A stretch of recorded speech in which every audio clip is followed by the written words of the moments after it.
გაეროს მუდმივ მოქმედი წარმომადგენლები ბათუმში იმყოფებიან რეგიონის საინვესტიციო გარემო, ტურისტული და ეკონომიკური პოტენციალი სტუმრებს აჭარის მთავრობის წარმომადგენლებმა გააცნეს.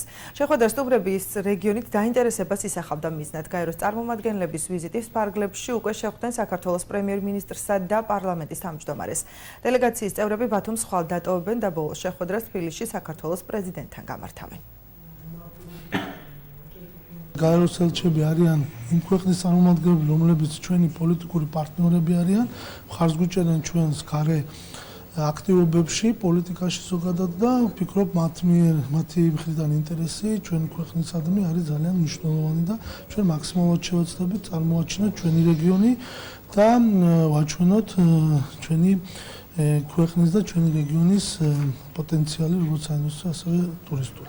მეტად მნიშვნელოვანია მათთვის ნახონ თუ რა ხდება ბათუმში, რა მიღწევებია მართლაც ულამაზეს კუთხეში, რადგან ავტონომიის ის ხარისხი, რომელიც არსებობს ბათუმში და ის სიკეთე, რასაც დღეს აქაური მოსახლეობა იზიარებს, რა თქმა უნდა, იგივე შეიძლებოდა ყოფილიყო აფხაზეთშიც და სამხრეთ ოსეთშიც, რომ არა ის ოკუპაცია.